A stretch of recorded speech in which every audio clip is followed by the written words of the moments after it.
maintaining that physical conditioning, which our astronaut strength conditioning rehabilitation specialists, affectionately known as the ACERs, back in Houston, really work hard to get them in the best shape they're going to, have to be in to get to the moon.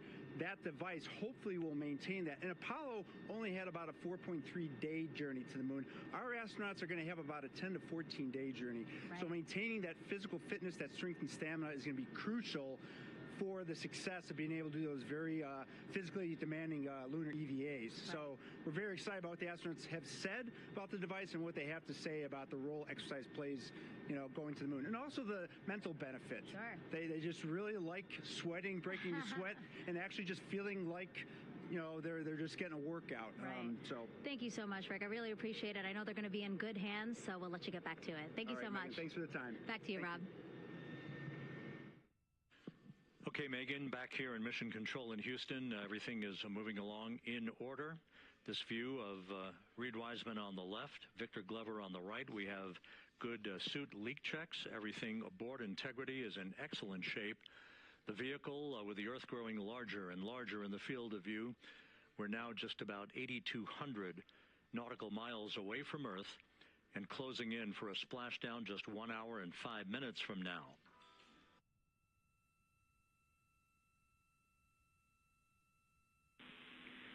Integrity, just under a minute till your GPS maneuver initiates, and both GPS units look eager to acquire. Outstanding. Seats 3 and 4 are working on seat strap in now. Houston copies.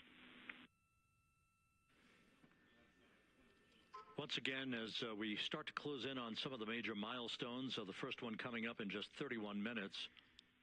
And Integrity, just confirming the LCG gas trap was able to be closed out. Affirmative. Copy. Crew module, service module separation scheduled just 31 minutes from now. The key point of interest, of course, will be the performance of Integrity's heat shield during its high-speed entry back into Earth and the peak heating that is expected around the spacecraft of some 4,000 to 5,000 degrees Fahrenheit. On Artemis 1, as I think most folks know by now, we flew a trajectory known as a skip entry, in which we performed an initial dip into the atmosphere to bleed off some energy. Then we skipped out of the atmosphere and dipped back into the atmosphere before splashing down in the Pacific. But after the mission was over with, we noticed unexpected liberation of some of the charring effects on the heat shield known as AVCOAT. Before the flight, we had an opportunity to sit down and talk with Entry Flight Director Rick Henfling to get a perspective on what this all means and how the mission was redesigned to try to protect Integrity's heat shield to a higher extent. Let's take a look at that interview. Returning from the moon is a lot different than deorbiting from low Earth orbit. When we return from the moon, we expect to achieve velocities upwards of 36,000 feet per second. And in order to slow down to a nice, graceful splashdown in the Pacific Ocean, the flight crew is going to experience between 3 and 4 times the force of Earth's gravity. On Artemis 1, pressure buildup inside the char layer of the heat shield resulted in the char losses we saw. NASA established a Tiger team whose job was to investigate the cause of the problem and then make recommendations on how to fly the Artemis 2 mission safely and successfully. And so for Artemis 2, we are going to fly a profile that ensures the spacecraft will not see that same type of pressure profile. And so the char losses seen on Artemis 2 will not be like the ones that we saw on Artemis 1. Rick Henfling indicated that the orientation of the spacecraft and the shortening of the distance of transit to the splashdown zone from the point of entry interface when we reach the top of the Earth's atmosphere, which will be coming up at 6:53 and 30 seconds p.m. Central Time, should do the trick in minimizing the deleterious forces against that heat shield that were noticed on the Artemis 1 mission. We think we see a beautiful sunrise over the west coast of Australia.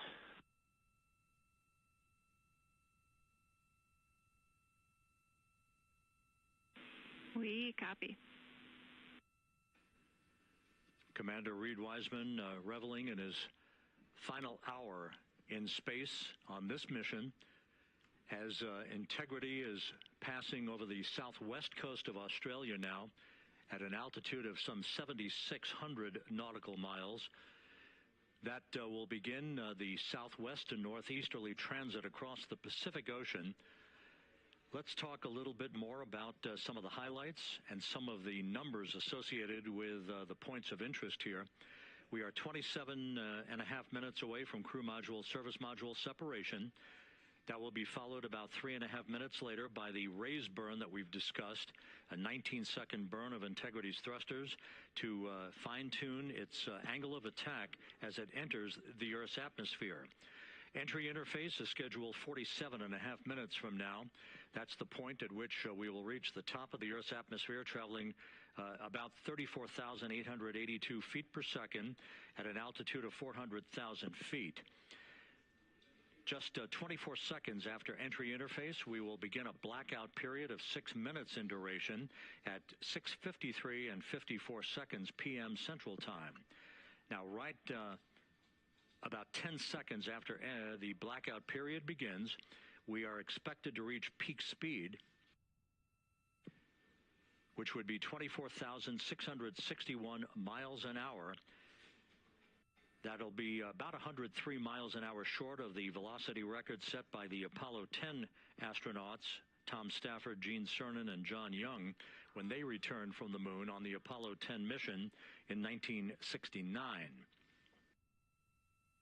That blackout period is expected to last 6 minutes in duration. At 6:54 and 52 seconds p.m. Central Time, we'll reach our peak heating period of about 4,000 to 5,000 degrees while we're in a communications blackout from Integrity and its astronauts. That blackout should end at 6:59 and 55 seconds p.m. Central Time, at which point we expect to regain communications with the crew. Capcom Jackie Mahaffey here in the flight control room will be talking to the crew, calling them, and will await a response from the crew as they come out of that blackout period. And at that point, their altitude will be just 157,000 feet above the Earth, traveling at 13,000 feet per second with a range to splashdown of just 147 nautical miles. From that point on, the next key series of events will be the deployment of a series of parachutes that we discussed before.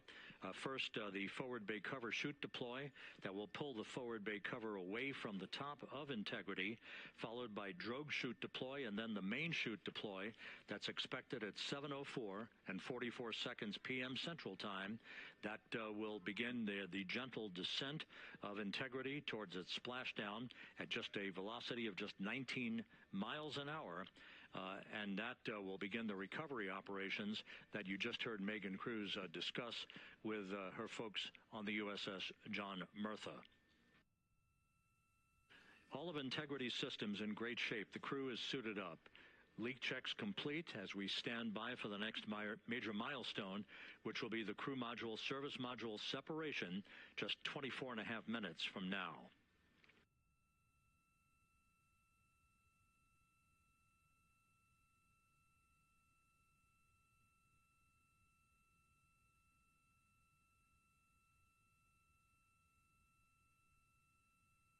All of the activities from the start of entry interface to the point of splashdown will be quite rapid fire, just 13 and a half minutes from the point at which we begin descent into the Earth's atmosphere till splashdown.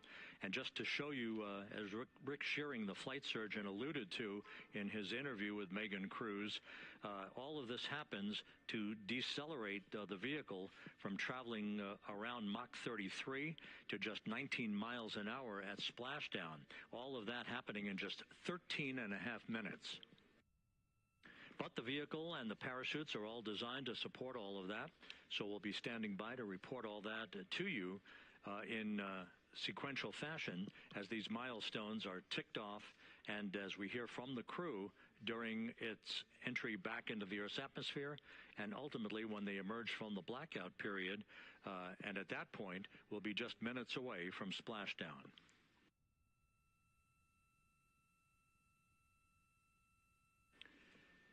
So with all of those preparations ongoing, we can return here briefly for another report from the USS John P. Murtha and Megan Cruz. Megan?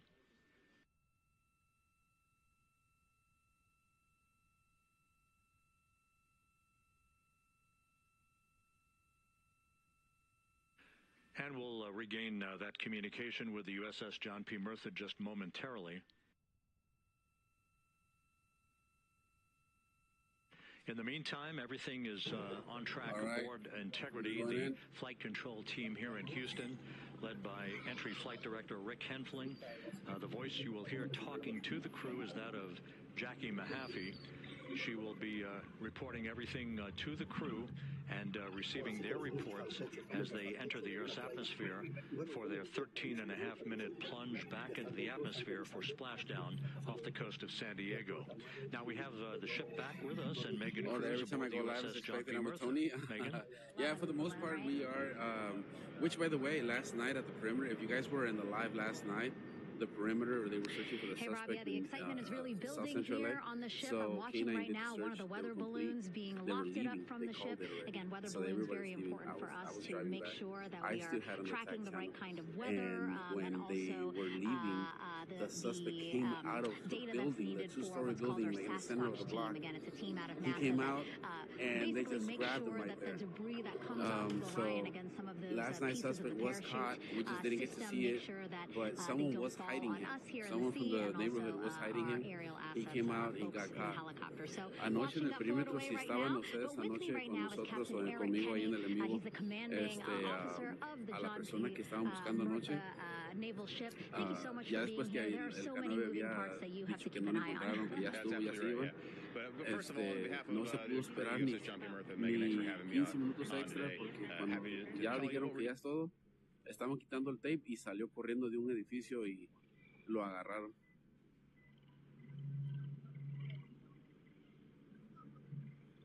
Aquí este negocio, se metieron a robar este negocio y ahí está el K9 buscando a la persona. So here, this situation, K9's on site searching for a suspect, could be still barricaded inside of this business. We just saw K9 going in there. Officers searched all of this, all of these porta potties. They didn't find them there. They're inside of the warehouse now. Is that the owner? No, that's not the owner. He's a K9 officer. This guy is the K9 officer. He was there at the perimeter last night.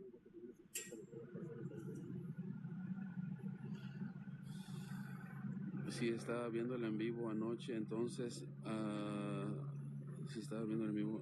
Sí, ok, sí, si estaban viendo el en vivo de anoche, a la persona que estaban buscando, al moreno que estaban buscando, sí lo agarraron, pero después que se acabó el perímetro, ya se iban la policía y salió corriendo del edificio. So yes, last night suspect was caught. LAPD were leaving. K9 they had already completed the search. They were leaving, and this guy just ran out of the building, and they just got him right there.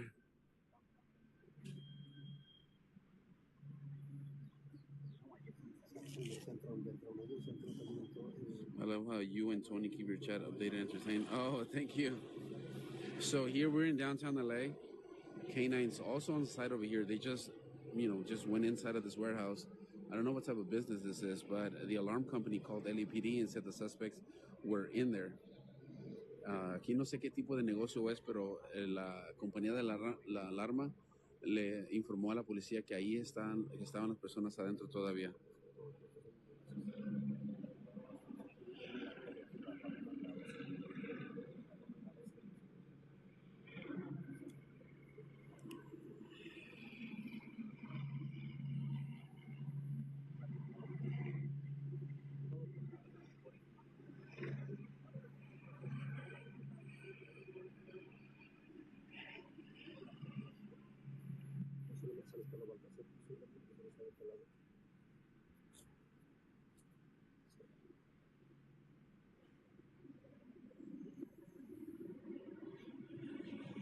Buenas tardes.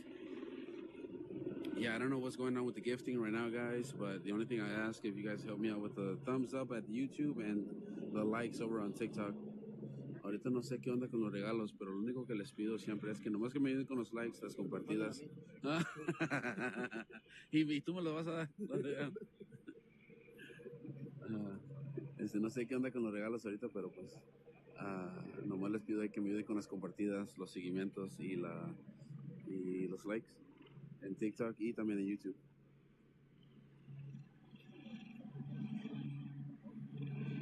Your lives are awesome, bro. Thank you, Michael Mushlin. Thank you. Reset the gift. I don't know how to do that. I already restarted the live once. ¿Ahora tú qué? ¿Qué pasó? Pues aquí está viendo videos de niños. Yo un ruido medio raro.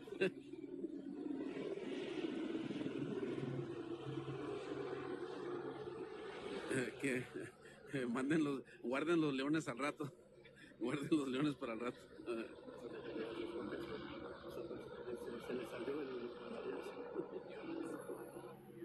Ya te mandé como 20 leones seguramente. Love watching your lives up close and personal. Thank you for streaming. So I share. Thank you,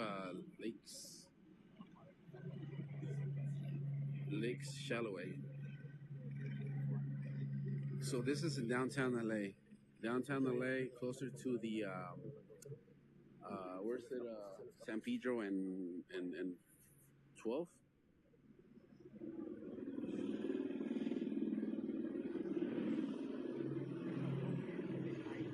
Did anyone try the Blue Band? No, they still haven't.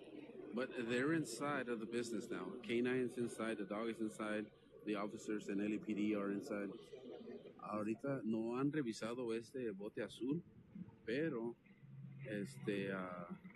están adentro ahorita de la propiedad. Ahorita acaban de entrar con el perro, los del K9 y los policías. The officer fixing his hair, I know.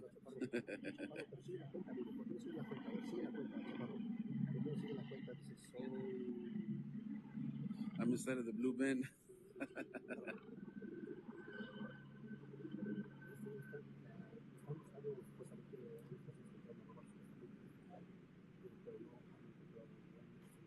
¿Qué pasó? Aquí está buscando una persona que se metieron a robar. Posiblemente están todavía adentro de este negocio.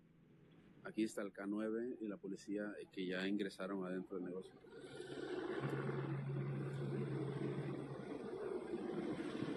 So we're in downtown LA. K9 and LAPD are searching for possible burglary suspects. Could still be inside of this warehouse. Don't know what type of business this is, but the alarm company notified LAPD that they are still in there. So LAPD did a bunch of call outs. No one came out, so they dispatched K9 to come out and search for these suspects.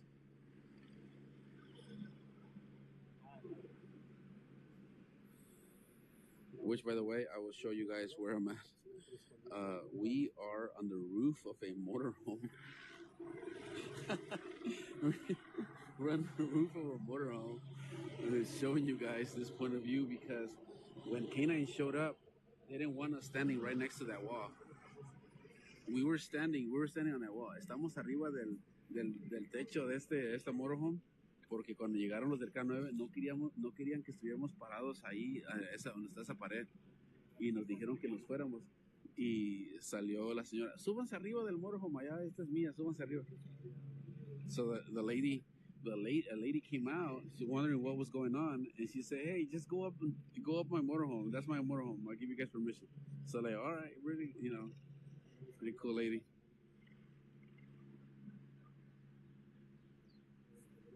I prefer this scene to be other current lives.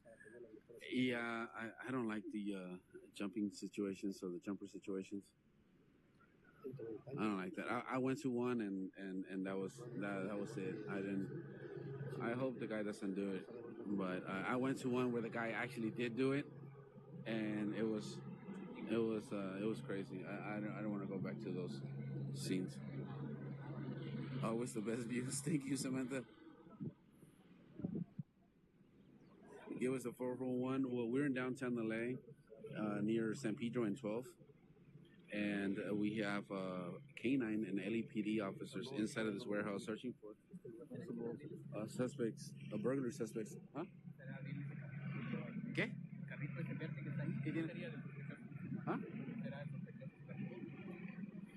No sé, pero parece que los estaban llenando de Red Bulls. Yeah. They do have a little dolly out here. They do have a little dolly out here with a bunch of like Red Bull cases. I don't know if they were trying to take that. What the heck? My life does not contain themes. My life does not contain. Officers to the front of the location, come up. See right now, someone. We may open the front door, so just be advised. All right, so they're gonna open the front door. They may open the front door. This is for education purposes. I didn't see. I got a restriction right now. I don't even know what the heck. Me dieron una restricción ahorita, no sé ni qué onda. Pero. Yeah, it just. 11:20. Go ahead. You see? No sé. Yeah. Can you get the camera prepped? Roger. We'll get them ready. We'll have it everywhere.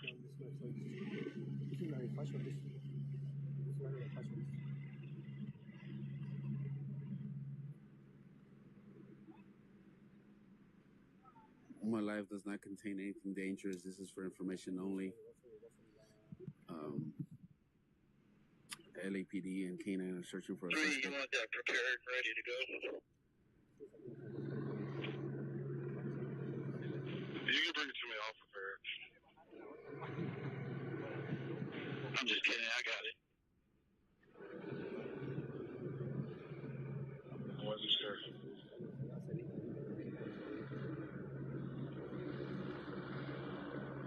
We love TikTok Shop. Yeah, we love TikTok Shop, and you guys can just spam F1 on the chat. I don't know if it does anything, but I mean, it's worth a try.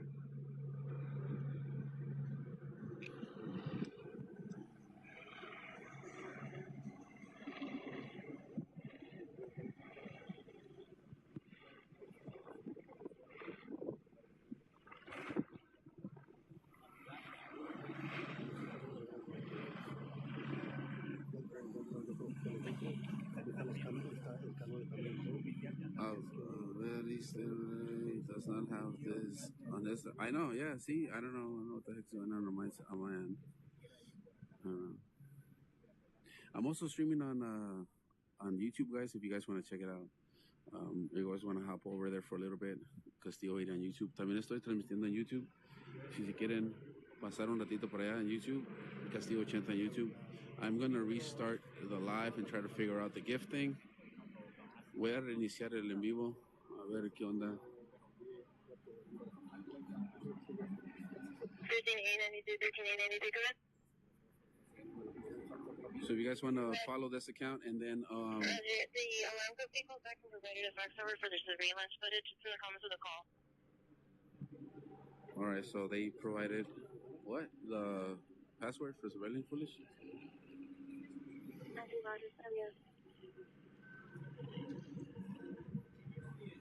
11:20. Okay, from TikTok, Brandy, hello.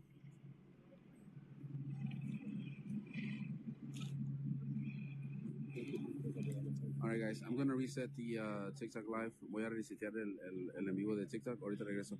Sigan la cuenta, o si no, brínganse a Castillo 80 en YouTube. Follow the TikTok account. If not, hop on over to Castillo 80 on YouTube. 11:20. Go ahead, 11. Yeah, just to update you. We've done the whole ground floor, so there's a few raised ceilings and like one elevated crawl space that we're just got to get. What do I got? All right, so they're gonna check the elevated crawl space, which is, I believe, somewhere up here. Se van a meter ahorita al espacio que está arriba en el en el techo. Es lo que van a buscar ahorita. All right, so I will be back right now. Ahorita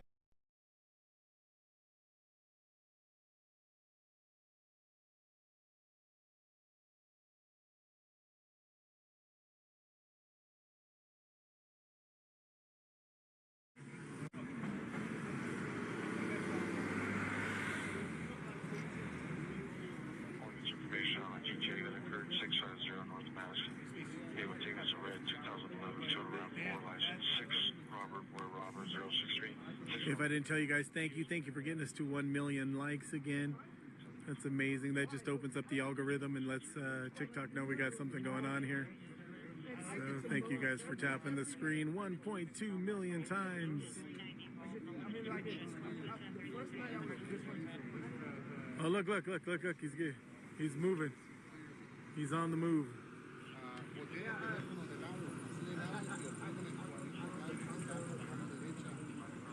Thank you for the paper crane. Thank you for the roses. Gigi, thank you.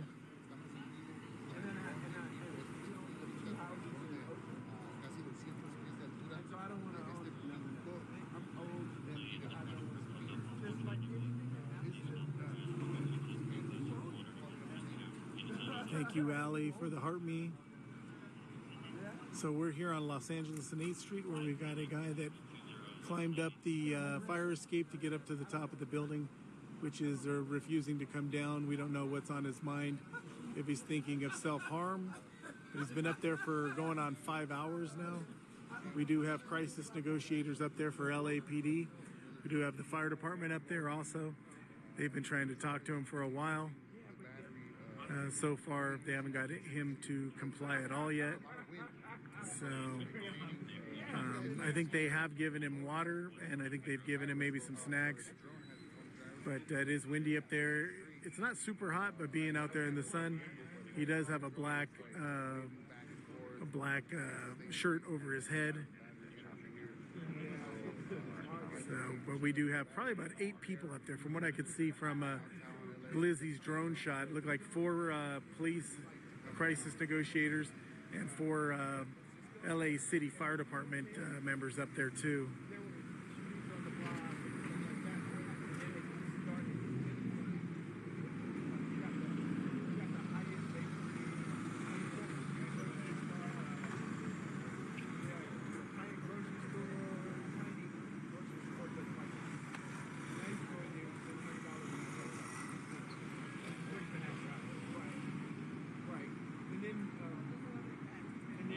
Yes, mental illness is a crisis.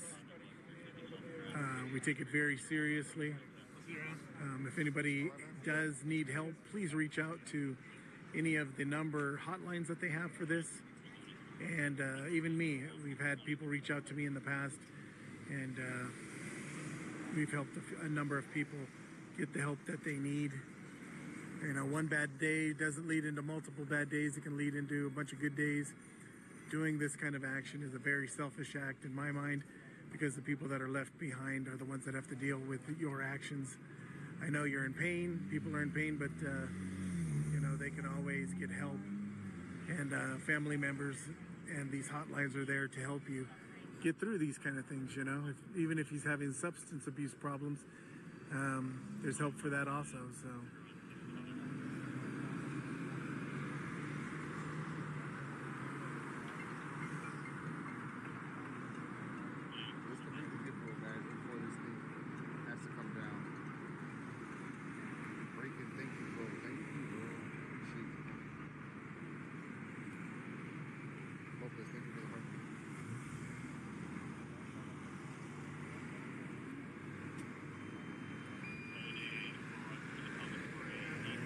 You bringing it home?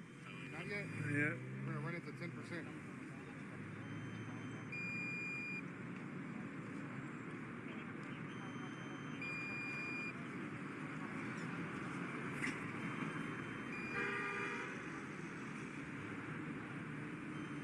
A mí tráeme un sándwich, chino. Tráeme un sándwich y una chela, güey. Critically low.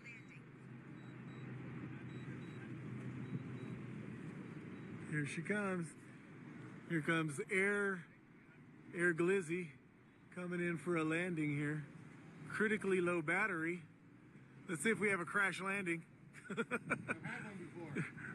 Right into a car. He's coming down. He's coming down. He's bringing her in. Catch it with your hand. Catch it with your hand. Come on, pussy. Catch it with your hand. I catch it with my hand all the time. From the bottom. Just bring it down into your hand. Grab it. There you go. Fucking told me. Look at this fool. I even called you a pussy. I said, catch it with your hand, pussy. You wanna hold it? Here, I got air glizzy in my lap here.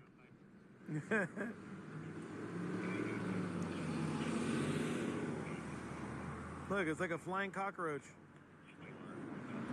I didn't bring mine. Mine's at home. If you go through some of my videos on YouTube, if you go to Tony's Chasing Trouble on YouTube, you see all my drone videos flying over some of the big places here in Los Angeles, Staples Center, Coliseum, Rose Bowl, Hollywood sign, over the big buildings here in downtown.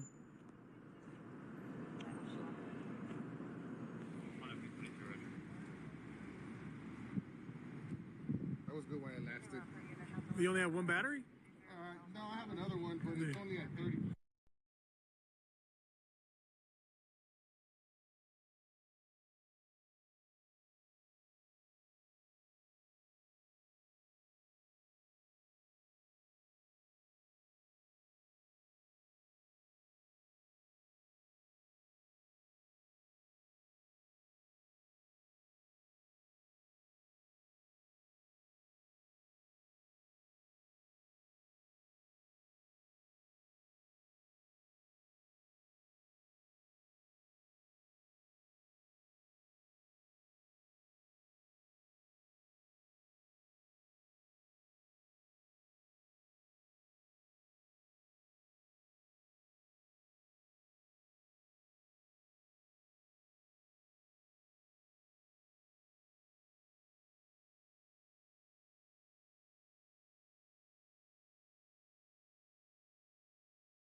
plasma around the vehicle. That's an ionization effect due to the collision, if you will, of the velocity of the spacecraft with the friction of the Earth's atmosphere.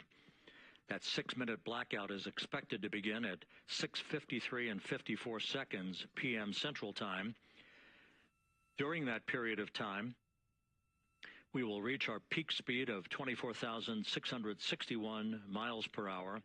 That comes just short, based on unofficial data from the flight dynamics officer right now, will come just short of the velocity record set by Apollo 10 of 24,791 miles per hour in 1969.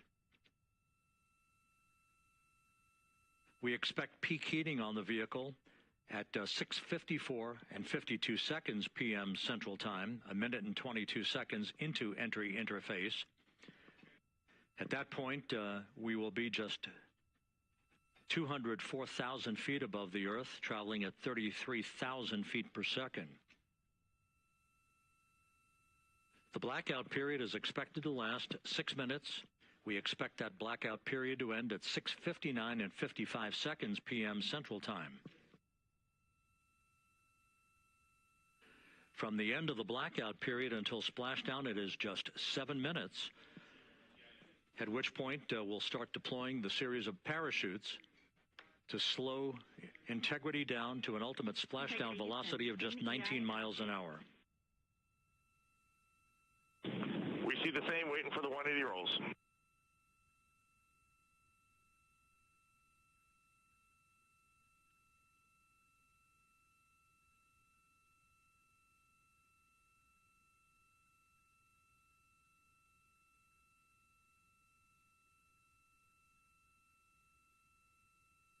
The parachute deployment sequence, once again, will come in several segments, but in rapid-fire succession. And we have a great view of the moon out window 2.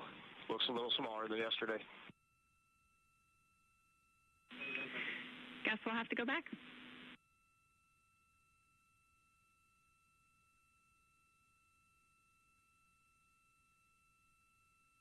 Reed Wiseman and Jackie Mahaffey exchanging discussion on a view of the moon that Integrity's astronauts are seeing in the final minutes of this mission that will be completed with splashdown just 25 minutes from now.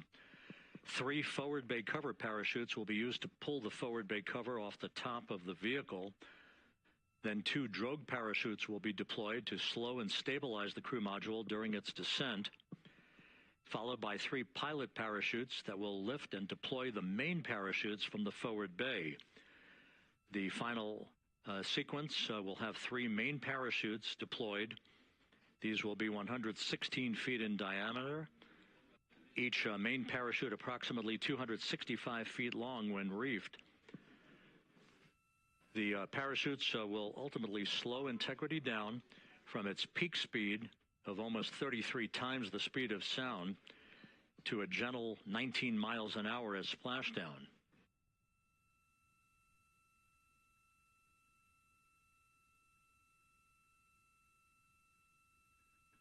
The vehicle is now currently in a roll to the proper attitude for entry interface.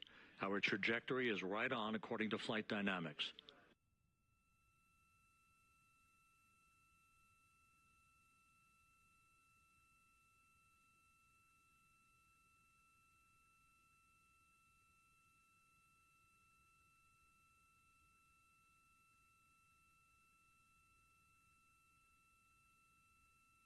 Integrity is on a trajectory from southwest and northeast across the Pacific Ocean, descending at a rate of 15,000 feet per second.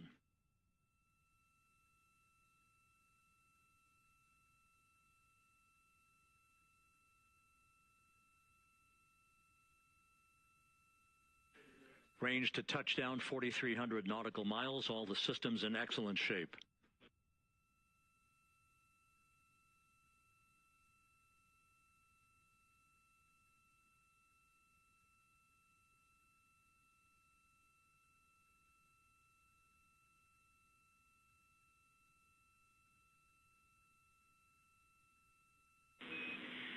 Integrity, Orion in the EI roll 180 attitude.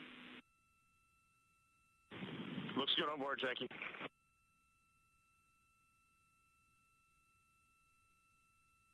This view out of one of Integrity's windows. We had a call for 3 good baros. Those are barometric pressure sensors that feed altitude and rate of descent information to Integrity's computers that will trigger the parachute deployment sequence. We are less than 9 minutes away from entry interface, 22 minutes from splashdown.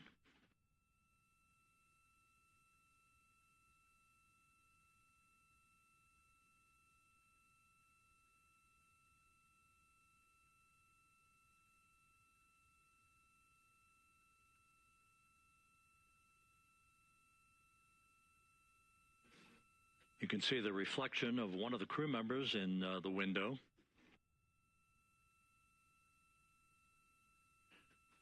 Out in the Pacific, the weather conditions remain go. Just a few clouds, some scattered clouds, winds at 10 knots, wave heights just about 4 feet. A gentle day in the Pacific for the homecoming of Integrity's astronauts.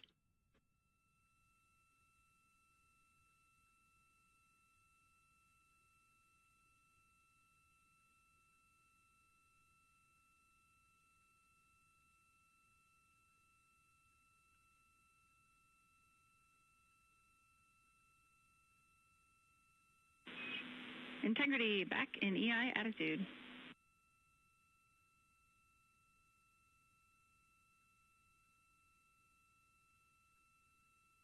We see the same on board, Jackie.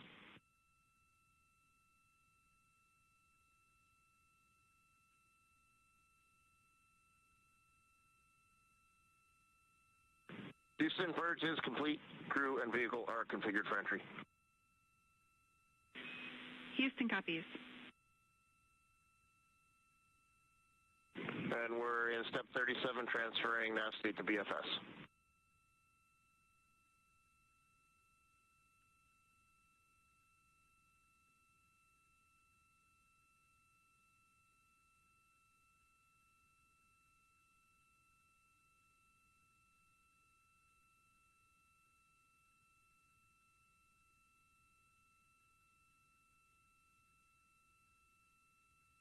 And Houston, in instruction 509, we are not below 0.2.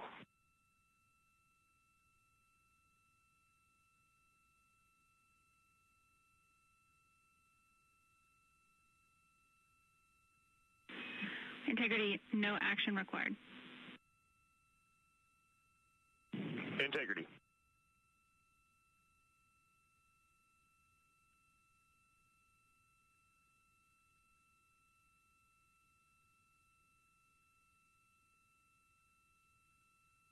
Now 6 minutes away from entry interface. We will hit the first traces of Earth's atmosphere at an altitude of 400,000 feet, traveling about 34,882 feet per second. Range to splashdown at that point will be 1,701 nautical miles.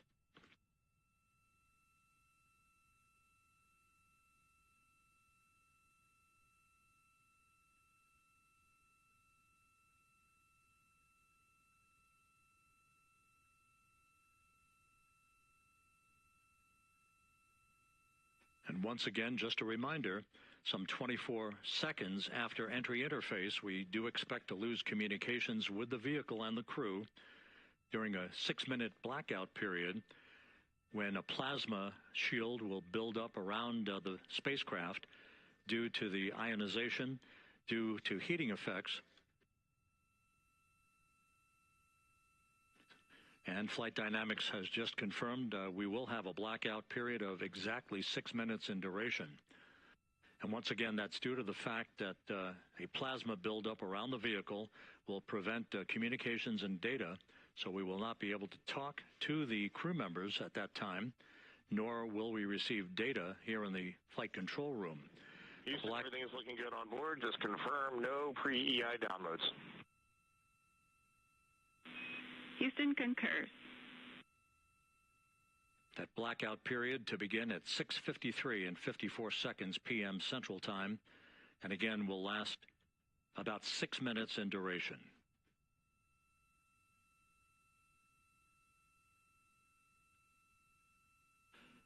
We're 4 minutes away from entry interface.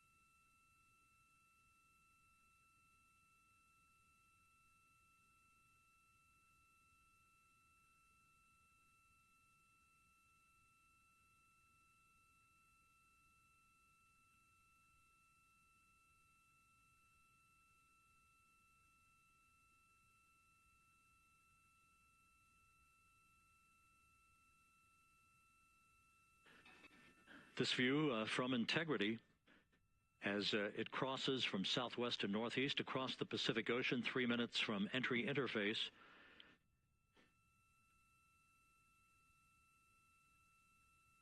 "16.5 minutes till splashdown.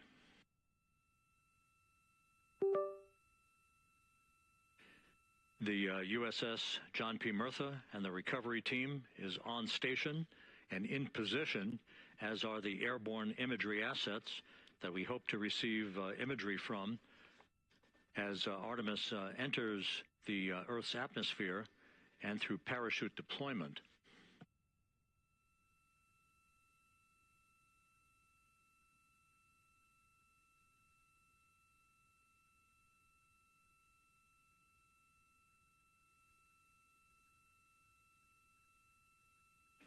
All of Integrity's systems are in great shape. The crew is ready to complete its mission just 15.5 minutes from now. All of the activities today have gone off in perfect fashion. No issues with the vehicle, no issues with the crew. And the weather at the splashdown site is go.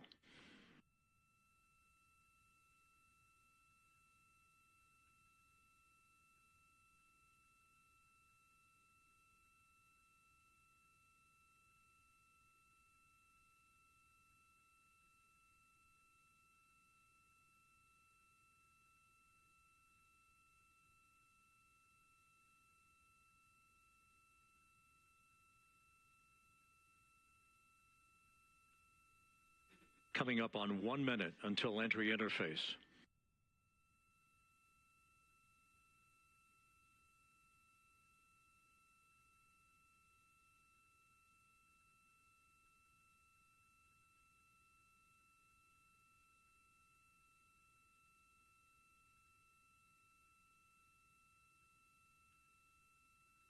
Mark 1 minute until entry interface.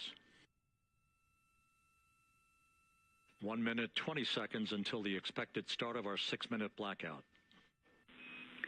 Integrity, 1 minute to a 6-minute blackout. Integrity.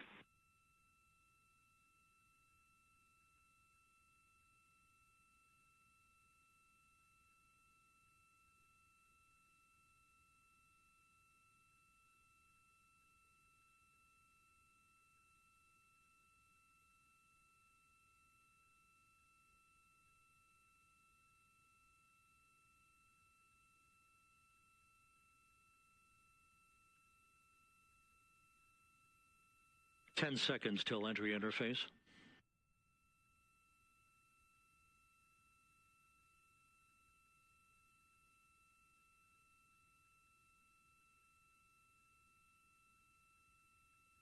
And we have crossed the threshold, now entering the Earth's atmosphere. We're at 400,000 feet, traveling 34,800 feet per second.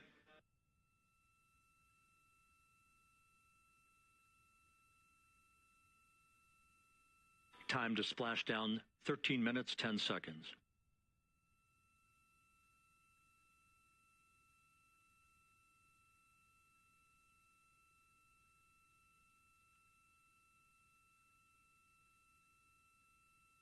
And as predicted, we've entered our communications blackout. This will be a 6-minute blackout period. No voice, no data from the crew.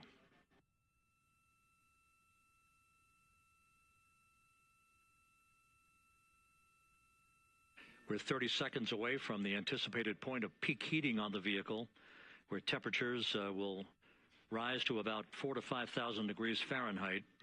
This is the true test of our trajectory.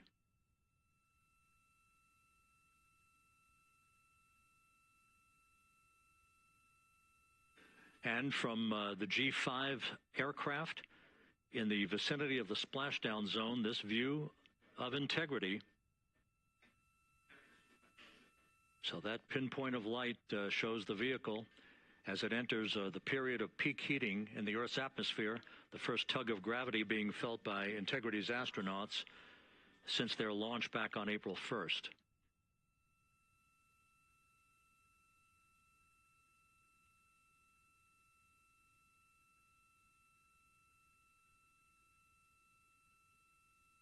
Four and a half minutes until the end of the blackout period.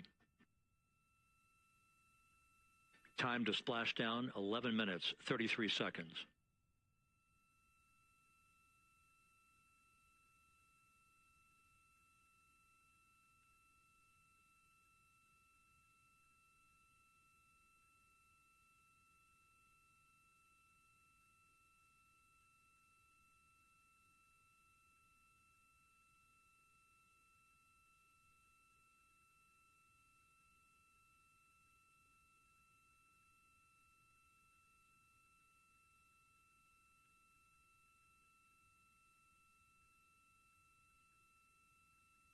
The landing and support officer reports that the P-3 has acquisition on Integrity.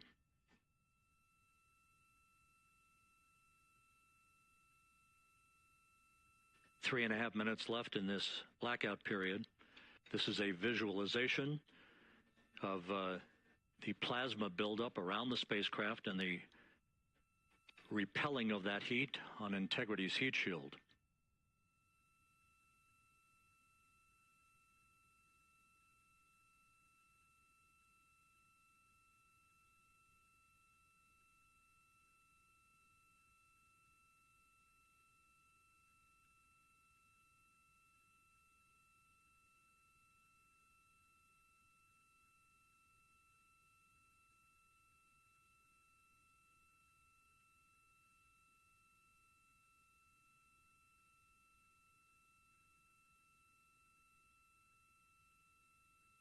Flight Dynamics reports that airborne assets in the vicinity of the splashdown zone do have a visual on Integrity. Still 2 minutes and 40 seconds left in our blackout period. Time to splashdown, 9 minutes, 35 seconds.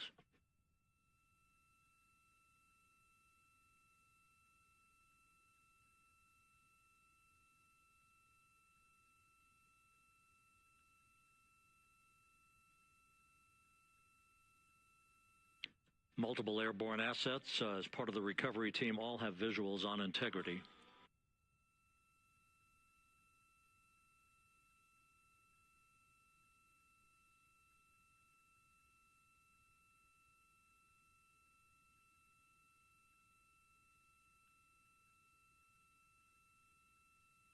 And the WB-57 flying in the splashdown zone also has a visual. And the Navy helos also have visuals.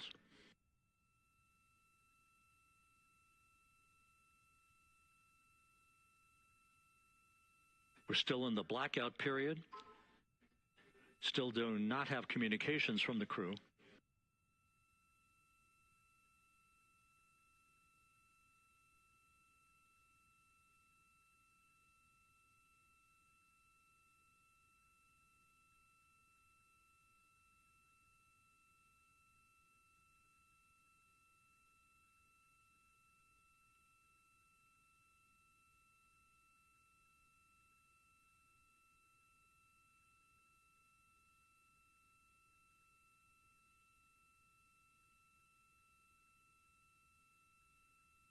We're standing by for communications from the crew. We should be out of the blackout period less than a minute from now.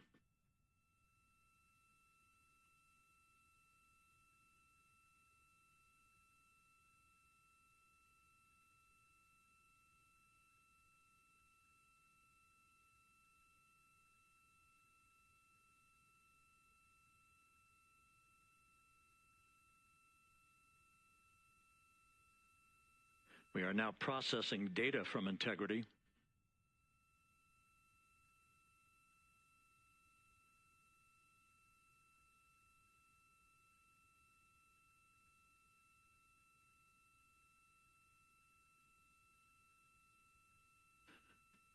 Landing and support officer reports the small boats are en route to the splashdown target zone.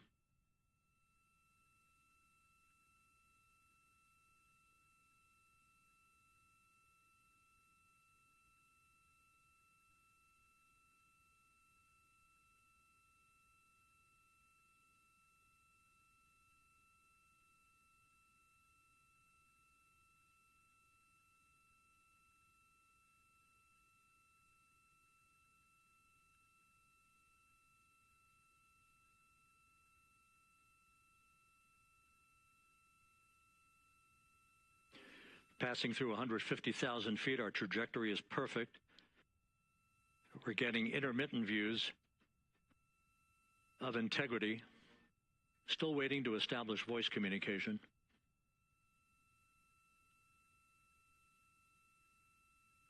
Integrity, Houston, comm check, post-blackout. Houston, Integrity, we have you loud and clear. Your trajectory is nominal, and your recovery teams have visual. Guidance looks good. No action for the enabled internal camera controller fail. Big cheers from the viewing room here in Mission Control as voice communication reestablished with Commander Reed Wiseman. For America and a waiting world, Integrity is 5.5 minutes away from coming home.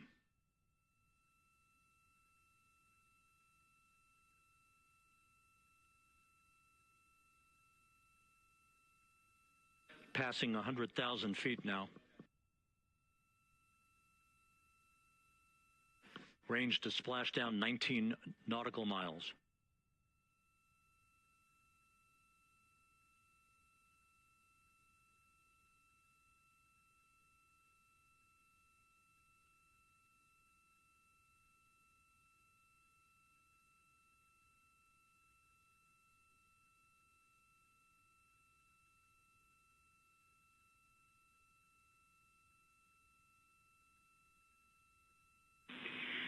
Integrity, impact to the camera controller fail is no Cab 1 views of the chutes.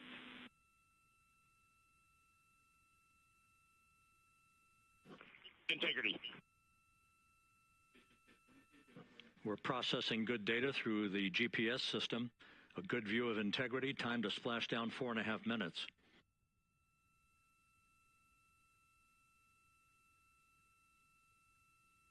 And a view of Integrity from the WB-57. We're at 50,000 feet.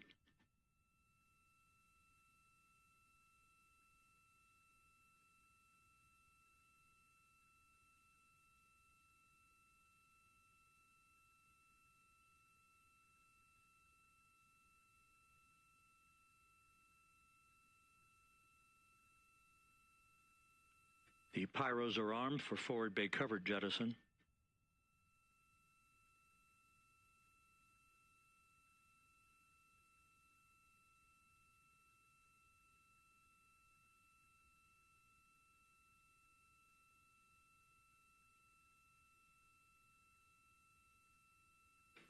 And there go the first series of parachutes, and we're on drogues. And Houston, we're visual 2 drogues out the window. 2 good drogue chutes. Next up. We copy, we see them. Next up, the deployment of pilot parachutes that will pull the main chutes out. Time to splash down 3 minutes and 10 seconds.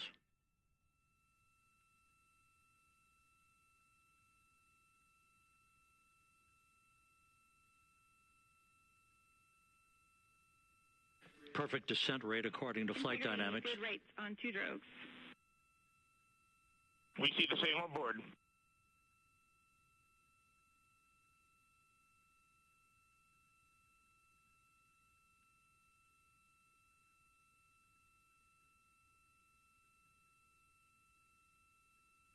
Passing through 10,000 feet, still on drogues.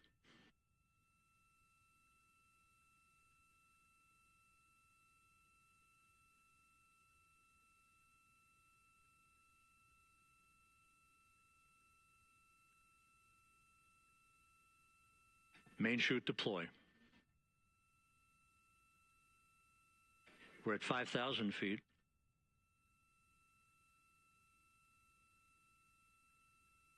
Search and recovery beacon has been activated on integrity. And we have 3 good main chutes. Good 3 main chutes, good reefing, good descent rate. And we see 3 good-looking parachutes.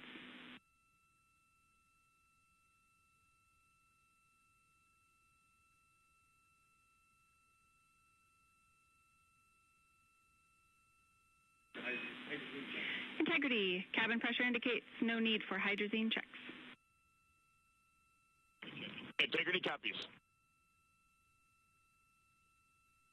This is a perfect descent for Integrity. Its crew sounding hale and hearty on board. Time to splash down 1 minute, 15 seconds.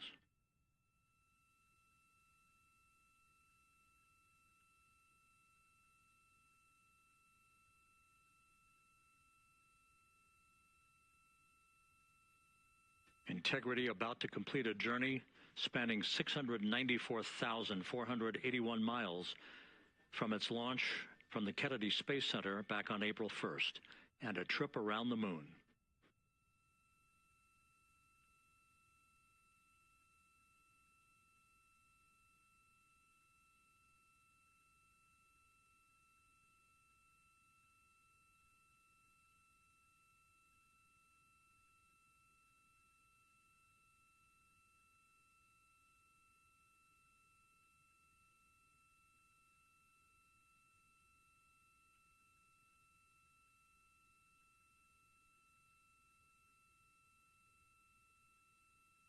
Passing through 1,000 feet.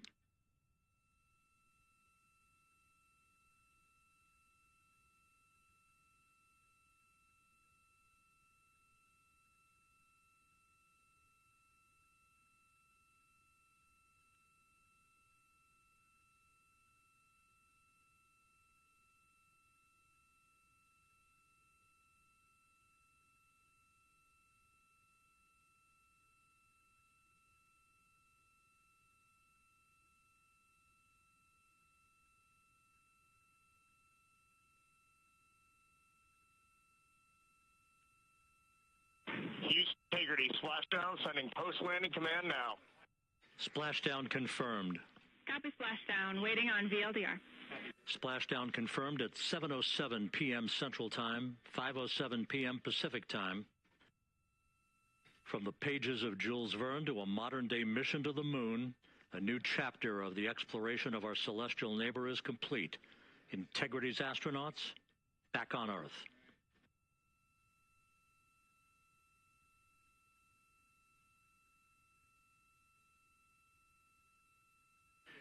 And the landing and support officer reports the vehicle is stable 1. We still will be deploying the crew module uprighting system to maintain that orientation. A perfect bullseye splashdown for Integrity and its 4 astronauts.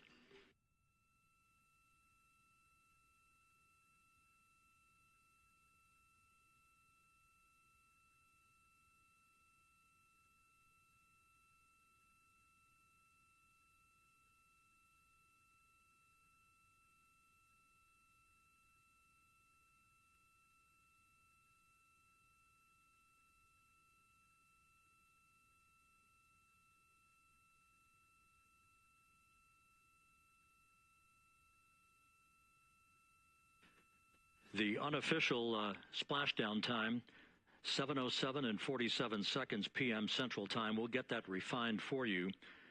That would put the end of the mission at a mission elapsed time of 9 days, 1 hour, 31 minutes, 35 seconds.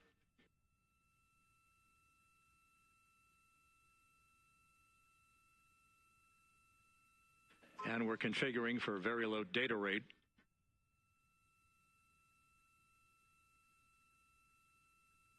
Once again, splashdown occurring in the Pacific, southwest of San Diego at 7:07 and 47 seconds p.m. Integrity Houston, comm check on VLDR.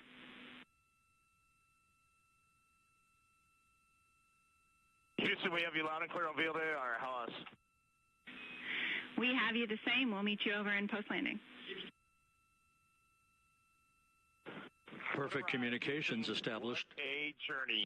We are stable 1, 4 green crew members. Houston copies all. Reed Wiseman reporting 4 green crew members. That is not their complexion. That is the fact that they're in great condition. That's what that means.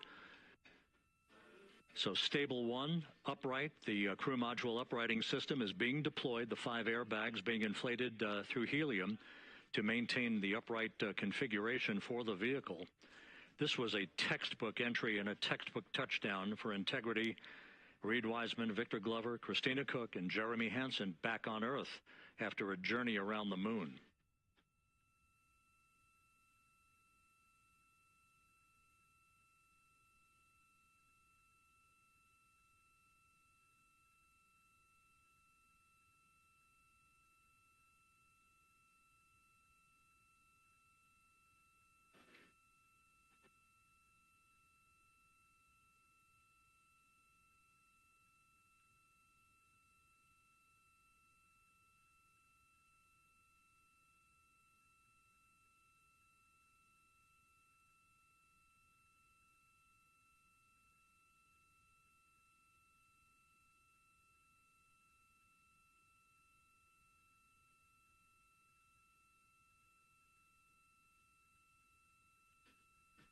We continue to monitor the functioning of the CMOOS system.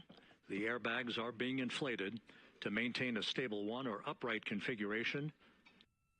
And there's a good view from one of the naval helicopters hovering overhead.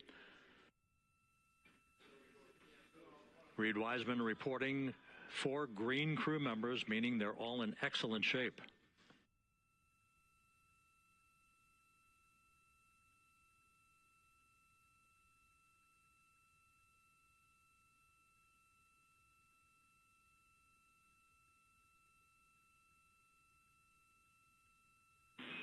Integrity Houston for SAR Beacon and radio. SAR Beacon is in 406, and we're powering the radio now. Go ahead. We see the beacon on. However, the recovery team is not seeing the signal. Your SAR radio uses the same antenna, so you may run into trouble with the radio. Okay, copy. And we are also powering up the sat phone now.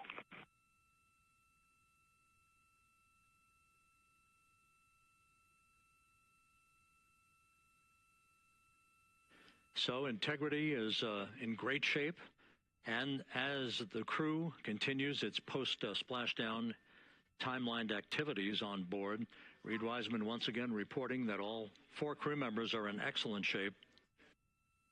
And we have 5 inflated airbags to maintain an upright configuration so that the recovery team can now begin a slow approach to the vehicle. Meanwhile, here in the flight control room, Entry Flight Director Rick Henfling is polling his team of flight controllers for the start of powering down the vehicle after a thorough systems check. We have no toxic gases to be concerned about, so the recovery personnel can approach the vehicle, but not until we have powered down the spacecraft. That's expected to take a few more minutes.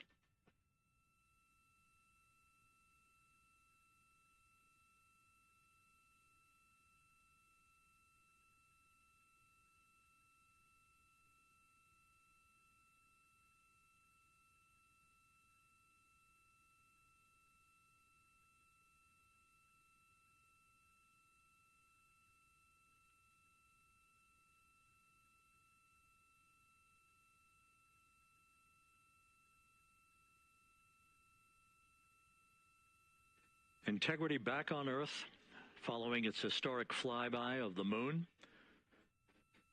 It was, for all intents and purposes, a textbook mission. On 2828, but I'll remain on this frequency. We copy.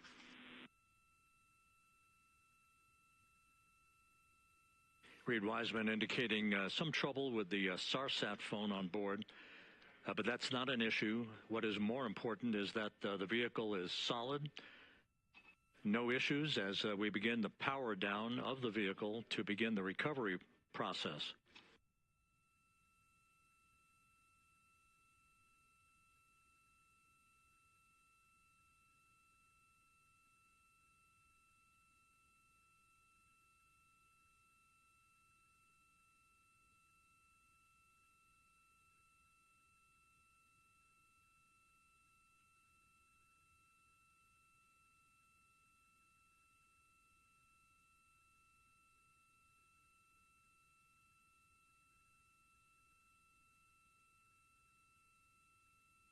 The propulsion officer here in Mission Control reports that we have safed the prop system on integrity.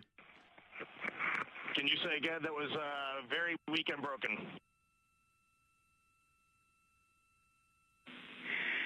Integrity, Houston did not call.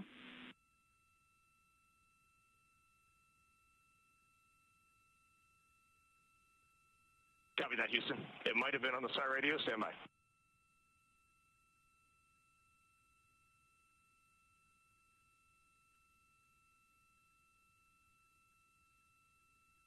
All of the milestones were executed in perfect fashion. Integrity entering the Earth's atmosphere right on time, reaching its peak speed shortly after a blackout period began. We emerged from the blackout period, but the recovery imagery airborne assets were able to pick up Integrity's descent almost immediately through entry interface, tracking the vehicle all the way down. And finally, you saw the sequence of chute deployments. First, the forward bay cover being pulled off the top of the vehicle by a series of 3 parachutes. Then the drogue chutes were deployed, followed by the 3 main chutes that slowed the splashdown velocity of Integrity to just 19 miles an hour.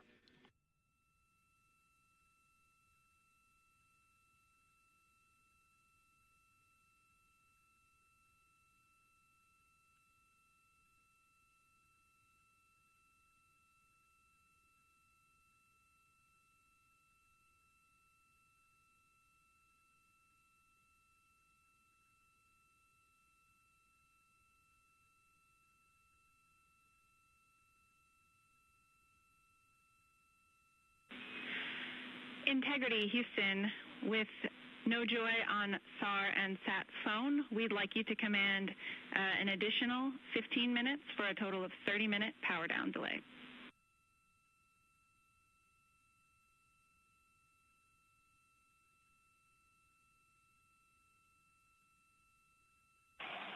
All right, Jackie, we have selected T/D+30. No joy on SAR radio or SAT phone.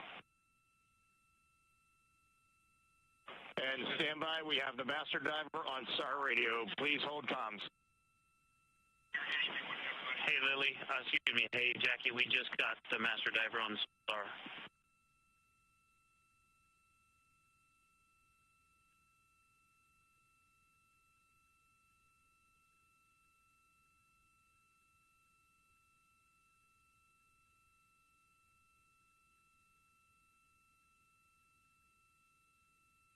A good view of one of the fast boats. Integrity, Houston, if you are happy with your comm with Master Diver, you can go back to the 15-minute power down.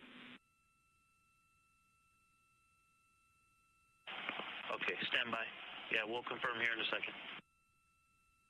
The crew on board Integrity coordinating with the flight control team in Houston here in Mission Control on the timing of the power down of the vehicle, which will be the precursor to the recovery teams approaching the spacecraft. There are no issues with Integrity. We've had a bit of broken capability in establishing a SARSAT or satellite phone communications capability between the crew on board Integrity and the recovery team. That will get sorted out here shortly. There's plenty of cooling on board Integrity, so there's no rush to begin the power down. To call you on the sat phone and not getting an answer there either. Concur. We haven't had anything come through.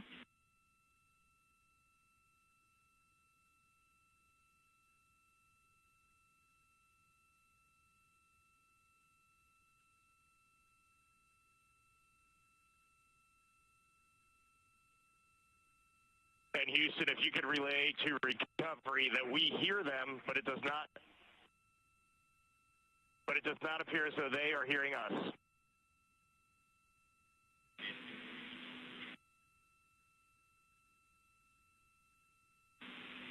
Houston copies, and Reed, just to confirm, you are pushing the PTT on the radio.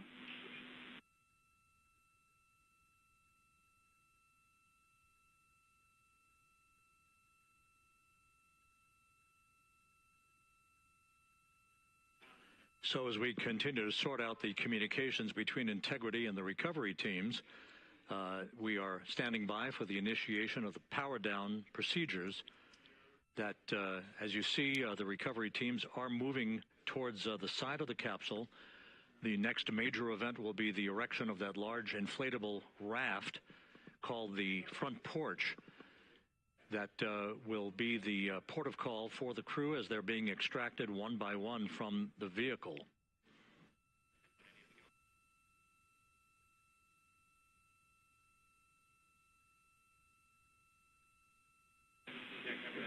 Integrity, Houston, for sat phone, we are going to attempt to call you.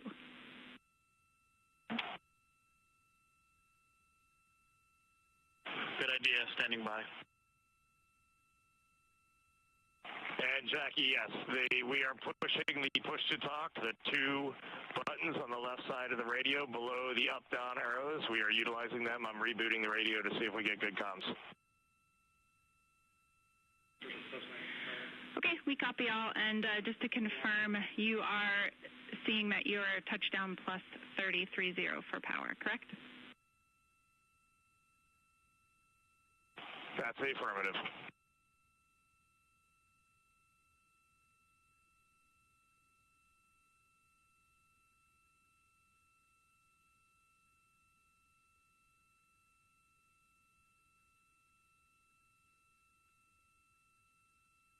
We are trying a backdoor approach to have Mission Control here call the crew on their satellite phone. This is all part of the coordination for the power down of the vehicle that will initiate the actual recovery operation. The first boats with the Navy divers on board are standing by, waiting to close in on Integrity to begin the process of erecting the large inflatable raft. That's called the front porch. That will be where the astronauts are extracted from so that they can have a few minutes to get their land legs back before they're hoisted aboard the Navy helicopters for the flight back to the deck of the USS John P. Murtha.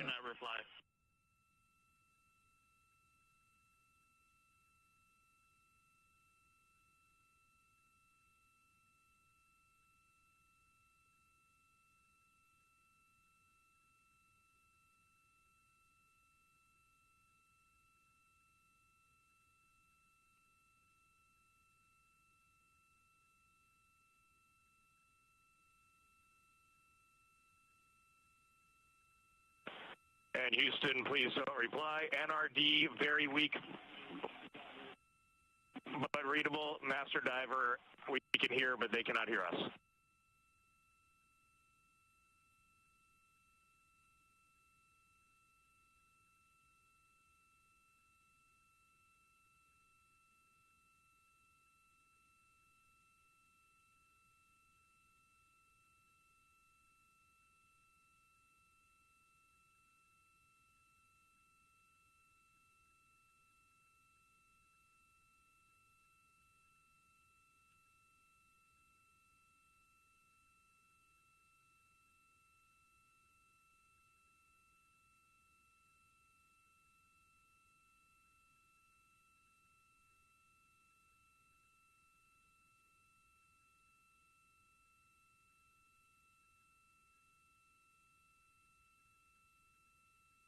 And Houston on OE1, is there any chance to tie us into NRD?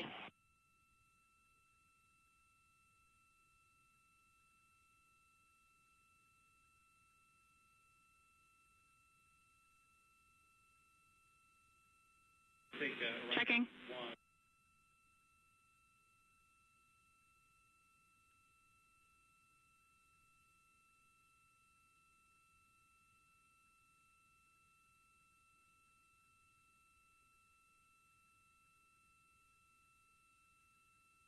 This is Mission Control, Houston. While we stand by for the establishment of communications between Integrity and the recovery team that is basically standing by very close to the spacecraft, we're going to go to the deck of the USS John P. Murtha, where Megan Cruz is standing by with Administrator Jared Isaacman.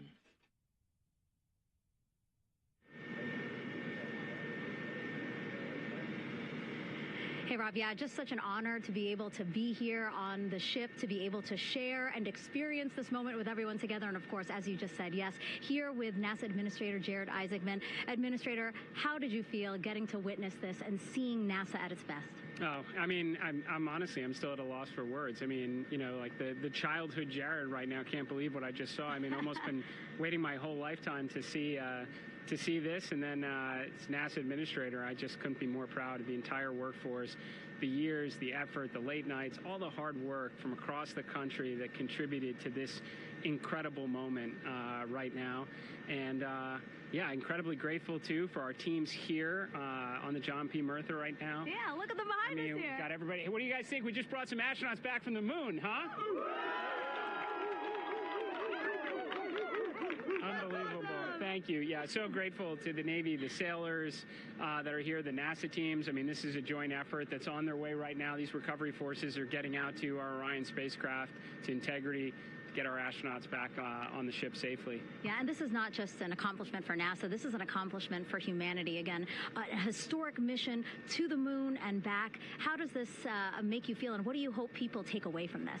Well, I'll tell you, you know, I think about the crew members that we've all had an opportunity to observe over the last 10 days, right? I mean, they're absolutely professional astronauts. I mean, wonderful communicators, almost poets. But then I think these were the ambassadors from humanity to the stars that we sent out there right now. And I can't imagine a better crew than the Artemis II crew that just completed a perfect mission right now. So yes, it's a huge moment for everybody, right? I mean, we are back in the business of sending astronauts to the moon, bringing them back safely, and to set up for a series more. I mean, this is not a once-in-a-lifetime, which you hear sometimes around here. It's like, this was a once-in-a-lifetime. No, it's not. This is just the beginning. We are going to get back into doing this with frequency, sending missions to the moon until we land on it in 2028 and start building our base. Yeah, are we going to build on the momentum for Artemis 3? I mean, it's just around the corner.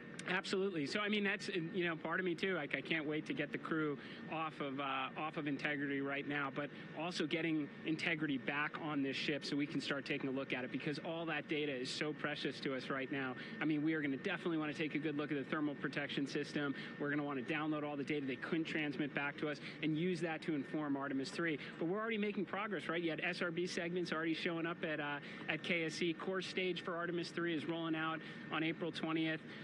We're getting Mobile Launcher 1 back in vehicle assembly building. So yes, there is a lot to celebrate right now on a mission well accomplished for Artemis 2, and at the same time, we got to start getting ready for 3. Amazing. And last question, you know, for people who joined us for all 10 days to see what we can accomplish together with our international partners, what do you think about the fact that we're going to keep doing this more and more and more?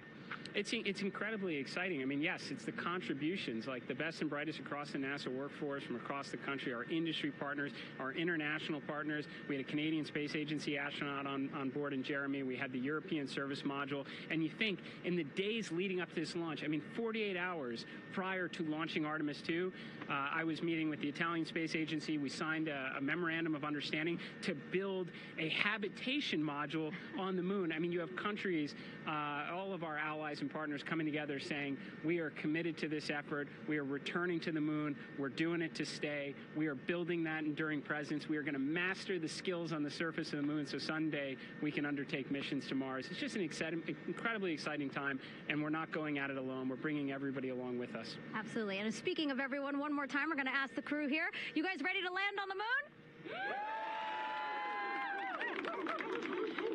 Awesome. I love that. Okay, well, thank you so much, Administrator. Appreciate you being here. We're, of course, going to stay on to watch the crew get extracted from Orion, so stay tuned, and we'll see you back here shortly.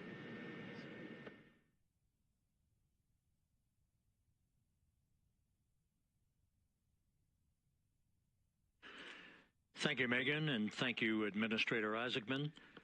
We are in the process of working to establish that communications link and to establish the procedures that will lead to the power down of the spacecraft, which is gently bobbing in the Pacific following a bullseye touchdown that occurred at 7:07 p.m. Central Time, 5:07 p.m. Pacific Time, 2.5 hours before sunset in the Pacific, southwest of San Diego.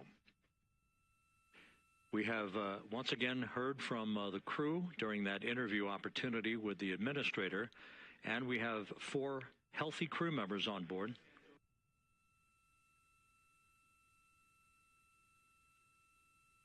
We now have confirmation that the vehicle has been powered down as per the procedures. So we have vehicle powered down, and the flight control team here in Houston, Flight Director Rick Henfling, has handed over mission authority to the Exploration Ground Systems team out in the Pacific. Now, we will physically not get off console with this team until the crew has been extracted into the front porch, that inflatable raft that will be erected along the side hatch of Integrity. So we're standing by for that in the next step in the recovery procedures. But everything is in great shape, and we have 4 healthy crew members on board the vehicle.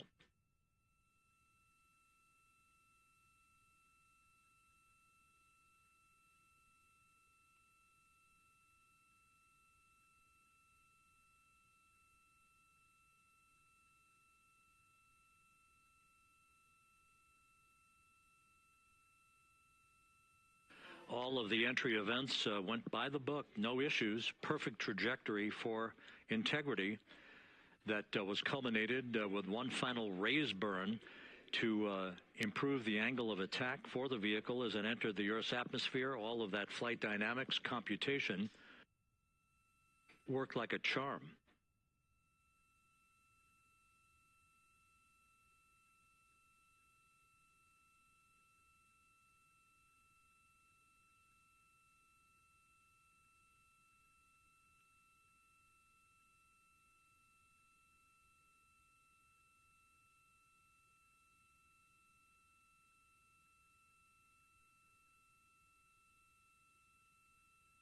So we are standing by for the recovery team to approach Integrity and begin the process of erecting that inflatable raft called the front porch, which will see the crew members be extracted from the hatch of Orion into that inflatable raft before they're hoisted aboard 2 Navy helicopters in a variety of different configurations.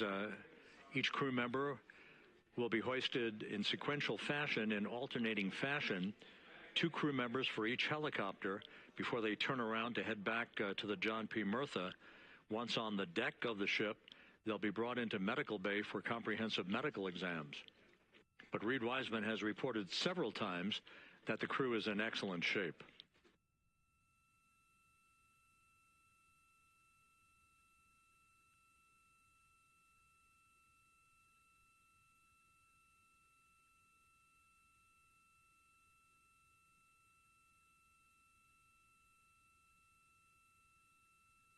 So just to recap, it has been some 26.5 minutes since the splashdown of Integrity in the Pacific.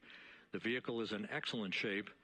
It performed like a champ all the way down through the Earth's atmosphere. All of the vehicle functions were checked off in excellent trip hammer fashion. The parachutes all deployed as planned. Splashdown occurring at 7:07 p.m. Central Time, 5:07 p.m. Pacific Time.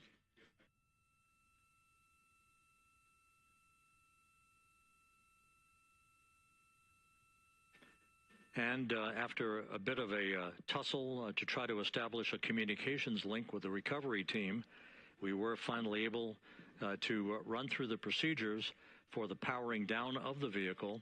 We've handed over mission authority to the Exploration Ground Systems folks out in the Pacific, and the recovery team will be approaching the vehicle shortly to erect the inflatable raft called the front porch before opening the hatch to Integrity to bring the crew members onto that raft before they're hoisted onto two Navy helicopters, two crew members for each helicopter, before they're flown back to the deck of the USS John P. Murtha.